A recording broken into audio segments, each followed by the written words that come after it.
Hello, everyone. So I just got back from my screening of the Batman, and oh, I cannot wait to talk about this movie. Of course, this is brand new. I don't want to say origin story. It's a year two Batman. We actually get they put a lot of emphasis on that this is a new Batman, but Robert Pattinson is Batman this time around. We have Zoe Kravitz playing Catwoman, Jeffrey Wright as Commissioner Gordon. Andy Serkis is Alfred. Who else do we have? Colin Farrell is the Penguin. Zoe Kravitz is Catwoman. Paul Riddler.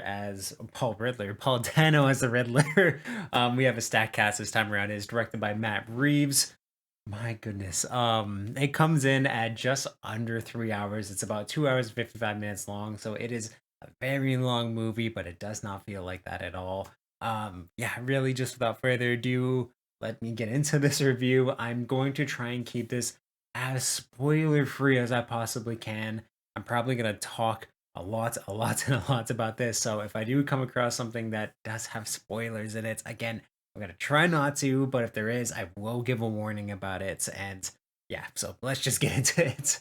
So as I said, this does put a lot of emphasis on Batman being year two. He still is very inexperienced in a lot of ways, and he is learning what it means to be Batman. And he has his code set out that he must not kill what he knows he will become if he kills. He even puts that a lot on Selena Kyle in this movie, where he's just walking the line of truly what he believes is right and wrong, and he does have to question that and really get into it a lot of time, but he's kind of losing himself a little bit in this movie, where we get to see a really broken Batman, where he's learning so much about his past, his parents, basically what it means to be a citizen in Gotham and then a hero in Gotham, a villain in Gotham. And the Riddler that he goes up against in this film is absolutely terrifying. Paul Dano knocked it out of the park in this film. He is a really, really, really great Riddler who uncovers a lot about Gotham and just creates all these ties to well, a lot of the inner crime that takes place in Gotham City, just the cesspool of corruption from criminals to politicians to police officers, you name it. And the Riddler does an amazing job kind of using and in the sense to breaking Batman in this film and almost like viewing it as you can kind of tell a little later on in the movie that the Riddler is enjoying spending all this time with Batman. And that, I think that just makes it all the more terrifying in the film. And yeah, Paul Dano was absolutely amazing with it. I loved his voice. I loved his presence in it too. There's an amazing scene near the beginning where I'll just say Riddler pops out in the background in a way that I just thought was terrifying. The breathing that he does, the voice that he does, the way he speaks was just I loved this iteration of the Riddler, and I have to tip my hat off to him. And same thing too with Robert. But I just right now I will say everything in this movie, every single character, every single element of Gotham, the Batmobile itself is just perfect for everything that I love and know that is Batman. It's just I wouldn't change a single thing about this movie because it is absolutely perfect for the story it was trying to tell, for the world it was trying to shape. I loved how it's just absolutely perfect. Screw a long run time. Everything was needed in this film, and it was so worth it. Every single thing in this film just had an amazing build up and everything built on top of each other for an absolutely stellar, amazing finale, and shows why Batman is one of the best characters in fiction. This movie just solidifies that fact for me, and I did walk out of this film having I don't want to say Robert Pattinson is my favorite Bruce Wayne, but he is my favorite Batman. I loved Batman in this film. He's wicked smart. The gadgets that he have are just amazing, and it takes elements from the comics, the TV shows, some of the other movies, and also the video games. All my favorite elements from those. They blend that in to make this truly a mystery and detective film, and it reminds you that Batman is the greatest detective out there and easily Gotham's best hope when it comes to solving crimes. And just the way that they're able to build this character into being the Knight of Gotham and a symbol of vengeance, a symbol of fear to the criminals of Gotham was really, really apparent in this. He does quite a bit of monologuing in this film, actually. that we get a lot of basically narration and so, like I said, monologuing of Batman, just talking about his role and his presence within Gotham, and all of it is just so fucking hardcore and awesome to listen to, all bolstered by an amazing soundtrack that's just every single part of it plays in so well with one another. And you got a little bit of Nirvana that I thought worked really, really well in this, and you can see the inspiration from that song into the Batman theme in this, and just everything blended so well together with amazing cinematography and just some of ugh, I'm freaking out just talking about it, but I'm just thinking too a lot about how much I loved this film and what my favorite parts of it were. But some of my favorite Batman fight scenes are in this film for certain, especially kind of the final conflict with the Riddler is absolutely great. So, easily my favorite Batmobile sequence of all time. I don't. I found the Batman vs Superman Batmobile chase was pretty awesome, but just kind of the scope of this one, and two, just this Batmobile's a fucking machine, and I would love to drive it. But the scene where he's on the freeway chasing Penguin that we've seen in the trailers, it's just way better than I even expected it to be. It's so so great. Even to the scenes where he just kind of comes out of the shadows to strike fear into the hearts of criminals, even when he's not actually there, and they make that he's a terrifying and menacing Batman. He almost has kind of like a spaghetti western feel to him too, and you even hear that in the theme sometimes as well, where he walks out, it's boots rattling like cowboys, and he's just ready to throw down. One of my favorite things too is just before he announces who he is to criminals, he beats the crap out of them basically a few punches near death and then says, "I'm vengeance." And again, this is just an absolutely metal Batman. It's really, really cool. I love too how they didn't really need to show or get into too much about the death of his parents, but there is a whole lot about basically Thomas and Martha Wayne's place in Gotham and in society, and just a lot of the criminal underworlds of Gotham, which I thought there was really great world building in this film. And I think too, with all the spin-off TV shows that they're going to be doing about the GCPD and Jim Gordon, and also to the Penguin show, and they're also going to be making one about Arkham Asylum. I think is going to be absolutely amazing in terms of creating this Batverse. And I did feel like there was a lot of hints. This could be a spoiler, so maybe just skip about 20 seconds ahead.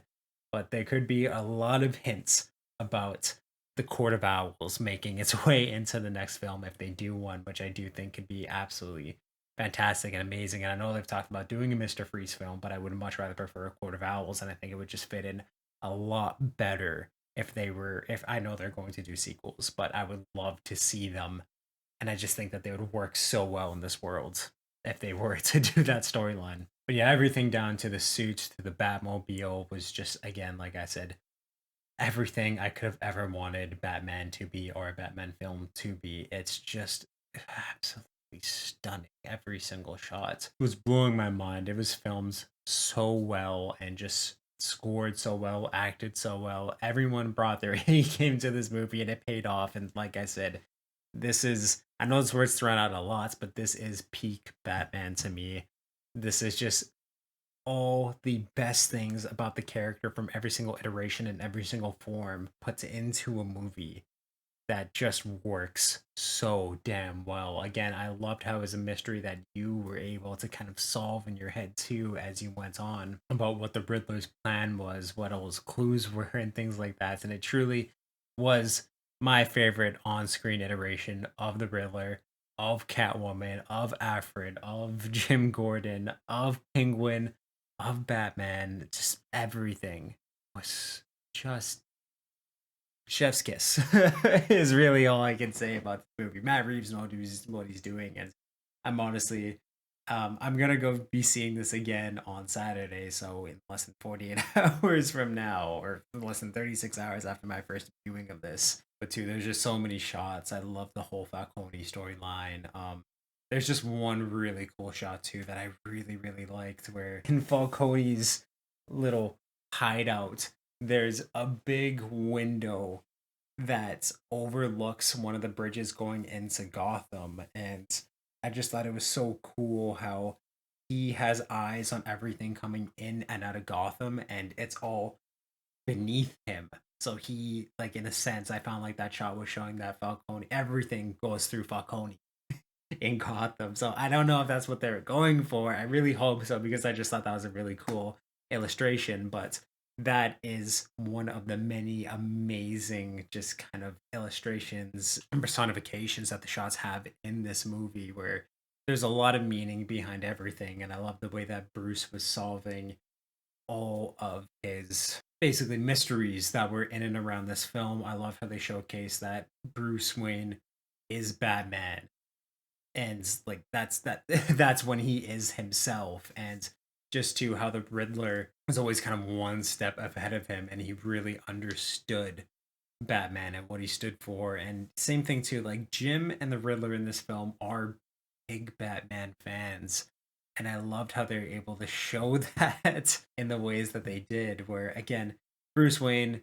Batman is brilliantly smart in this film, but the Riddler is just a little bit smarter, and he understands so much and the world that he runs in. And in all honesty, there is ways that you can definitely, I don't quite want to say sympathize, but you really understand why he's doing what he's doing and why he's targeting who he's targeting.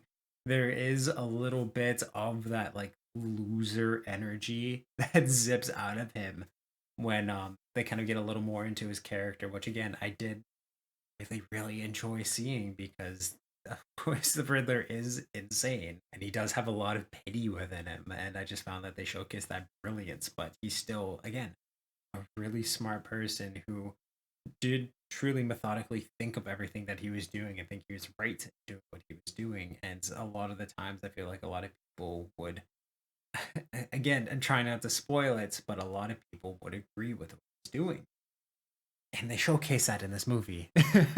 A lot of the cops do not trust Batman, and Jim has to stick his neck out for him time and time again. But everything just pays off in the biggest ways in this film, where again, I just found everything that I thought truly defined Batman and everything that I love from every single version, whether it be the comics, the TV shows, the other movies, the video games, really, you name it, was in this game. There's things taken from the Telltale games, the Arkham games that I absolutely loved. These without being too spoilery, there's not really a whole lot I can say. There is an after credit scene in this, but I don't think it's anything you need to stick around for. It's basically just a quick little Riddler message, I think, directed at the crowd as opposed to Batman or teasing anything in the future. They do tease the future of Riddler in this film near the very end of it, but that's all I'm going to leave with this. I want to say that there isn't like a whole lot that it directly sets up, but there's a lot of things in there that's really shape and kind of tell a bit of a story of where we can see this Batverse, the Matt Reeves Batverse going for. And again, just I have the energy right now where if it isn't Matt Reeves Batverse, I don't want it, because it's just again, I can't say it enough. Everything I love about Batman was personified in this film perfectly. And with all of this taken together, there isn't a single thing I would change about this film. Again, there are like a bit of flaws in this film, but like nothing really all that major. I just not even really worth mentioning. I want to say it's just an absolutely incredible film. I loved it so much. I loved it so much. And yeah, with all this taken together, I have to give the Batman the highest review that I can possibly give anything, and that is a 10 out of 10, even above that really, for this film, because it's like I said, it's just truly that incredible. And yeah, without really diving into the spoilers, there's not really a whole much else I could say about this film. But if you're a fan of the Batman, if you want to become a fan of the Batman and just truly understand why he is one of the best characters in fiction, this is the movie to do that too. Brooding, dark. It's a broken and tortured Batman, but he's learning how to overcome that sense of him and truly to just apply his rule. And he gets better with how he deals and punishes the criminals in this as it goes on, but he's still broken. He still gets angry and all these things. And it's just, I can't wait to see this Batman grow. I really hope that DC sticks with this. And again, too, I hope that they don't try and they let Matt Reeves do what he wants to do with his universe because he understands what he wants to. I don't want to see Superman or any of these other people come into this universe because this works perfectly as a Batman universe. And it's just, I loved it so much. And please, in the comments, let me know if you've seen the Batman, what you thought about it in the comments down below. If you like this review, give it a thumbs up. You can check out everything I do on the channel from a place down below, and I'll link some up top here for convenience sake. Subscribe to the little ringer on if you want to know when I upload new videos. If you want to check out everything I do live stream and Twitch wise, there's a link to that in the video or in the bio of this video and on my channel. And in both of those places, there's a link to the Media Mountain, which is my Discord where we talk about movies, video games, comic books, TV, pretty much everything that is awesome in this world. So you can definitely join that amazing community. I'll make it even more amazing than it is already. But please, please, please do yourself a huge favor. If you have 3 hours to kill, go see the Batman as soon as you can. It's incredible. It's absolutely amazing and just awesome, guys.